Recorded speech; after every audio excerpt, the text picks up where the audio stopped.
Islam akhir zaman jadi Pak Kaduk. Apa Pak Kaduk? Itu falsafah. Mengingatkan. Maknanya menang sabung. Tetapi dalam judi kan tak boleh kan. Kan? Tapi kampung tergadai.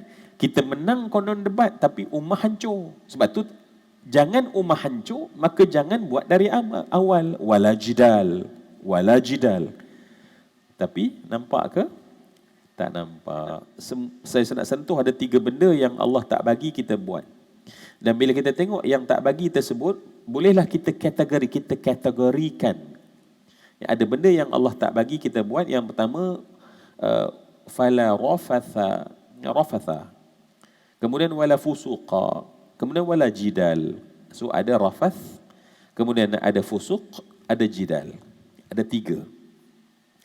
Baik, bagi mereka yang nak membuat nota, so yang rafath makna bersama dengan isteri bagi mereka yang menunaikan, yang sedang berihram, adalah satu contoh larangan Allah untuk orang yang berada pada,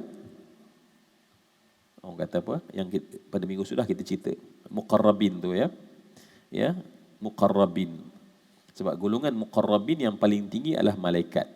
So malaikat tidak bersama suami, tak ada bersama isteri, mereka tak perlukan suami dan isteri, mereka tidak perlu makan dan tak perlu minum, ya. Semua amalan-amal. So sebab tu kategori yang pertama adalah kategori larangan ketika bertakarrub. Okey. Larangan ini hanya ketika kita mengerjakan haji. Walaupun larangan, 3 larangan ini ketika mengerjakan haji, tetapi kita dapati bahawa larangan ini bukan hanya pada mengerjakan haji, tetapi larangan yang pertama memang ketika kita sedang mengerjakan ibadah takarrub haji. Sebab tu solat pun tak boleh, rafath, ketika puasa pun di siang hari tak boleh, ya, sebab amal itu amal takarrub. So larangan pertama kategorinya adalah larangan untuk takarrub. Larangan ketika takarrub. Larangan yang kedua, fusuq, ma'asi, maksiat.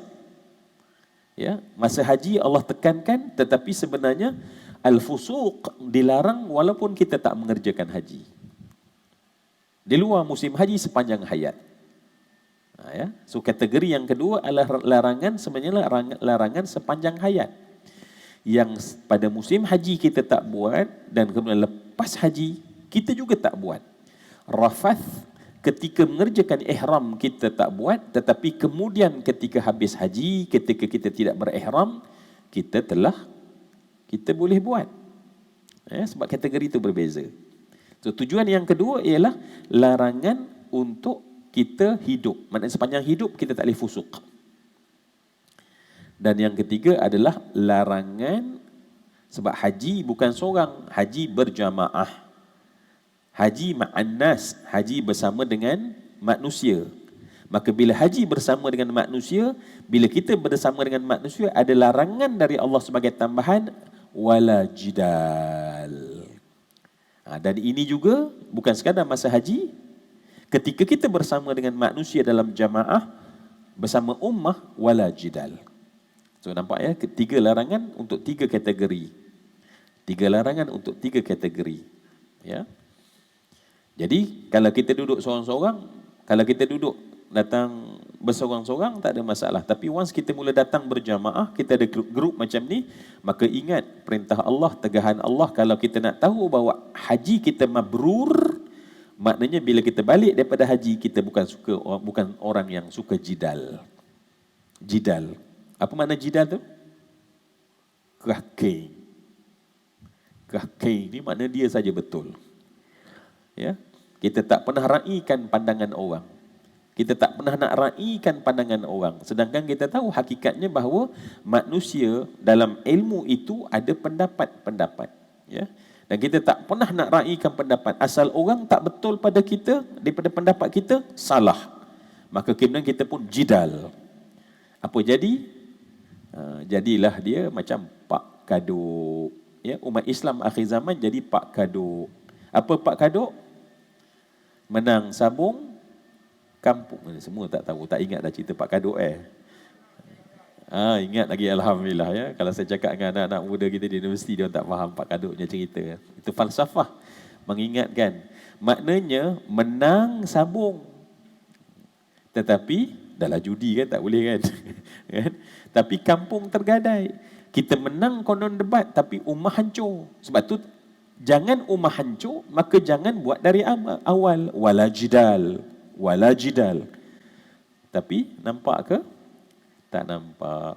Ya, bila balik haji, masa haji, bahkan masa haji kan, wala jidal ni sehingga ulama kata, ya, menerangkan sesensitif mana jidal itu.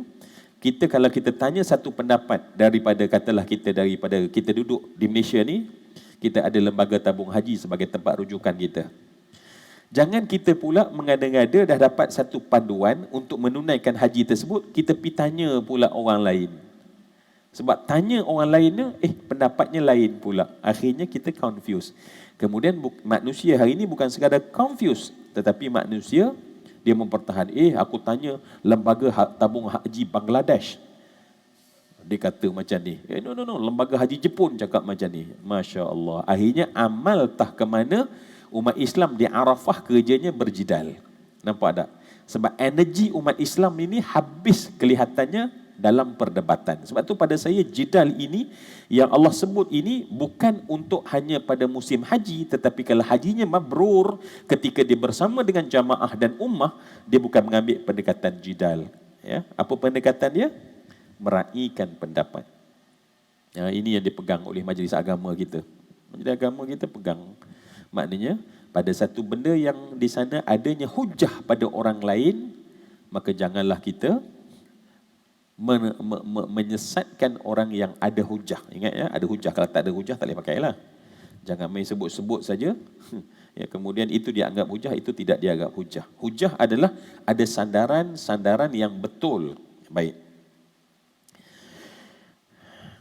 Dan kita dah bincangkan wa ma taf'alu min khairin ya'lamuhu Allah. Satu balaghah di sini yang menarik adalah bila Allah melarang, Allah tak kata kamu buat tak baik, Allah tahu. Tetapi Allah sebut dalam positif way, maknanya wa ma taf'alu min khairin ya'lamuhu Allah. Ya, menunjukkan bahawa larangan dalam hidup tak banyak. Yang baik tu yang banyak. Ya.